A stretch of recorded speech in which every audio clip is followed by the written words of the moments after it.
And like, we're about to do the show we're going to put you on the YouTube. We've got Jennifer Towns, superstar from On Air Realty, and here we go. Hello, Austin, Texas. You're listening to the Home Team with Troy and Wyatt, where we bring sports and money together for your entertainment and your education. If you have any questions about anything you hear today, please reach out to me at loansfromtroy.com or give me a call at 855-299-HOME. And as always, The Wyatt is available on the Facebook.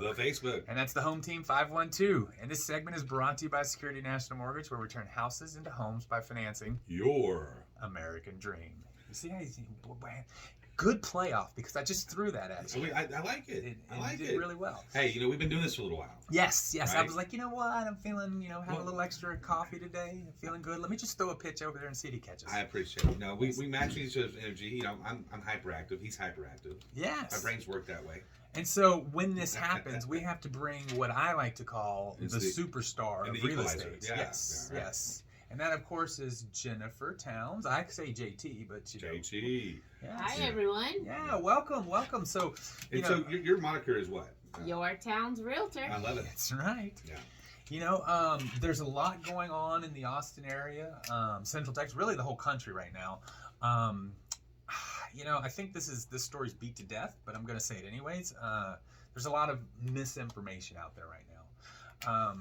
All you've been hearing about in the industry is a housing crash for at least 8 months, right? I'm trying to think of when it started, but it was sometime last summerish. Yeah. It's when the market slowed down, and they're like, oh, here it is. Here's the crash. The bubble's bursting is all I was listening to. And everybody went to 2008. That's what it was going to be like, 2008 in their heads. And unfortunately, it's like 2 plus 2 always equals 4. But so does 1 plus 3, so does 0 plus 4, so does 6 minus 2. They all equal 4. So the answer had different data. And so everybody was going to the answer and using the data from 15 years ago, thinking that's what's happening today. And it wasn't. The biggest thing that nobody took into account for was the lack of inventory, right? I mean, we were down. We talked about it at one point. We said it's going to take 10 years at an extra 500,000 homes a year just to catch us up. So that means, we thought we were down around 5 million homes short. And that was the big thing. So the housing bubble burst that everybody was talking about really couldn't happen, because there's just there's people need to live somewhere. There's growth. There's natural family growth. And we'll talk about a lot of it is just people sitting on the sidelines that have to have a house. Yes, they don't want a house. They have to have one. I think qualifications were a little different too, because I purchased my first home in 2007, 0 down. That's a lot different these days. It's unheard of to do. It was a first-time home buyer program where you're 0% down and you're in a home for the cost of the mortgage. Mm-hmm. So that has changed to, I guess, to avoid the crash, so-called. People are not upside down in homes to where if they get into a financial situation, have to downsize, have to move, can't afford the taxes, they can sell before becoming a terrible situation. Right. Absolutely. That's the thing. That's the other part. Before, these buyers were well qualified. So if they don't make their house payment, it was a significant life change. Right. But in February, the housing market increased in purchase, right? And yet rates went up in February. So the housing market is super resilient. The highest point, June of 22, to the lowest point in January, the difference was 0.8%. So the bubble, the crash that everybody was talking about was less than 1% of interest. And now rates are falling, and people are fighting over homes again. Yep. And so, what are you seeing out there as far as on the purchase side for real estate? So it definitely slowed down last quarter of last year, ending 2022.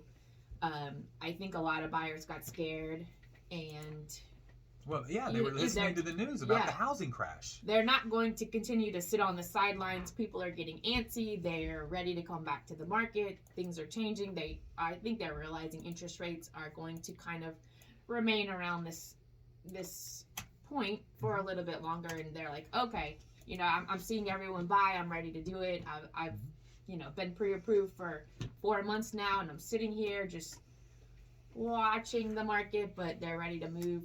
I would say certain price points are still, you know, a little bit of a fight.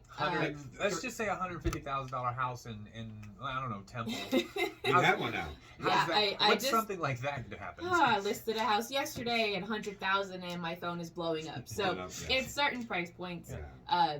300,000 and under, really. It is, Yeah. and I was just gonna say that. So I just got a buyer under contract last month.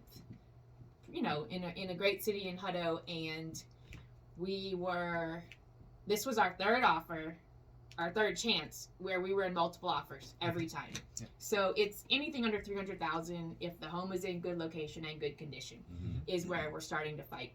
I would still say 400,000, even 350 and above. There's still a chance to ask for seller concessions to where you can keep some of the money in your pocket and ask the seller to pay help with closing costs. You know, when interest rates were high, one of the best things that lenders were doing for us was getting creative and helping with the rate buy downs, and so we were still getting people into homes. But what's going to happen is, as soon as rates fall or as buyers are sick of sitting on the sidelines, everyone's going to come back at the same time, and demand will be back up again. Yeah, I mean, currently, with everything, with rates in the 7s and all that stuff, currently the housing inventory in the greater Austin area is 2.6 months. And you have to think like 30% of that is to-be builds because they put those on the market. So you can't even move into that for 6 months to a year. So, I mean, that means we're at 2 months right now. Imagine when the rates fall. Yep. Well, and y'all, I mean, obviously read the Texas Senate, which is, you know, in session right now, which we were hoping for because it needed to be done. They proposed billions of tax reductions, and one of the largest ones on there is property tax. Yep. They realize that these values have put in a lot of people out of, you know, tax range, and so they need to work on that. They're getting plenty of money because I was about to say that they got double their money. What was it, 38? I don't know. Was it a billion? surplus? I don't know. It was a surplus. Yes. So they realize that, and they're working on it. So hopefully they get you know, both sides of the aisle work together and get that done, because that would help us all out a lot. Now, was it 38 billion? Is that the number that they said? The surplus? Yes. And they're trying to figure out how to refund everyone? It wasn't millions, right? It was billions, right? 38 billion? Is that a lot? You know, so is that a lot of money? Well, so I'll take it. So somebody told me. Can we get a Texas relief? You know, so a million seconds is like 11 days. Okay, 11 days. A million seconds. 11 days. That's it. Right. A billion seconds is 31 years. That's crazy. So see the difference when I'm like, he said. I'll take a billion. Yeah, you know what? I'm good with a billion. Yeah. You know, we throw that billion out there. Hey, we did 1.6 billion, but that's the difference between a million and a billion. So when you know a millionaire and you know a billionaire, there's a big difference. There's a big difference. Yeah. Different table they're sitting at. Yes. Yeah. It's just funny because I mean they just throw the word billion around like it's trillions. You know, we're at 2.6 trillion or something short on our federal deficit. I'm like, really? But yeah, that's the thing is that the value grew. So that shows two things. Texas was working within the budget that they had, right? And then all of a sudden the budget jumped, and this is basically they could have easily have said, hey, let's just spend the money, right? But instead they're thinking about how to take care of the citizens. That's one of the reasons why we're having a housing shortage. It's because they do things like that, whereas other states will spend like, hey, let's spend it.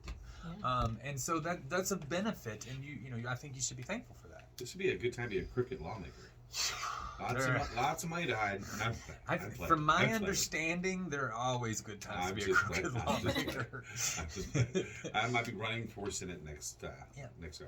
You know, I have been trying to tell people for about 6 months that the next couple of months was coming. I do think we're here. I think by the first part of summer, we're going to be out of housing again. Yep. What's your advice to that person that's sitting there thinking, is this a good time to buy? So you can date the interest rate and marry the home. So get the home now.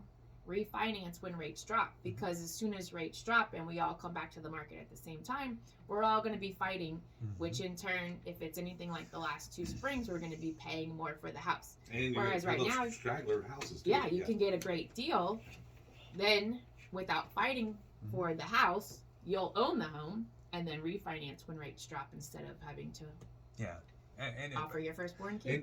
And that being said, when you buy a house, you can refinance within 6 months, 7 months, It's typically 8 months? a year to A use year? the appraised amount. If you Okay. finance within a year, you have to use the purchase price. So Okay. most of the time, you wait a year. Okay. Quick, I ran some numbers on that. If you buy a house today, median sales price $450, and 2 years from now, at a 4.5%, that house would cost $491. Right. Rates at 5 in 2 years from now, rates at 6.5 today, you would literally save $200. That's it. So you would spend $41,000 more for a home to save $200 a month. You can buy that down in a rate. Yeah. And buy the house at $450, spend $15,000 on a rate, and you're there. I mean, And there's you're all in your sorts house. of, And and you're in your house house, today, yeah. and the appreciation clock. So in 2 years, you've made money. And not to mention throwing away rent, Yeah, absolutely. Yeah. because that's a savings in itself. If somebody's looking and they're listening and they decide, what's the best way for them to get a hold of you right now? So my phone number is 504-442-2487, or I am on the Facebook at Your Town's Realtor, Jennifer Towns.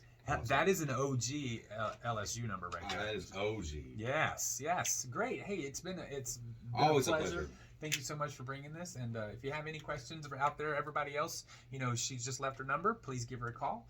And she will take very good care of you. I've known you for 5 years now. Yes. So you've been fantastic for your clients, and every single one of them are always Troy happy as to well. use you. Takes good care of my clients. Well, thank you. Hey, you've been listening to the Home Team with Troy and Wyatt. We hope you've enjoyed what you've heard today. If you have any questions, please reach out to me at loansfromtroy.com, or you can give me a call at 855-299-HOME. And as always, Wyatt is on the Facebook. The Facebook. And that's the Home Team 512. And this segment was brought to you by Security National Mortgage, where we turn houses into homes. We'll see you in just a minute. Boom. All right. Money, money,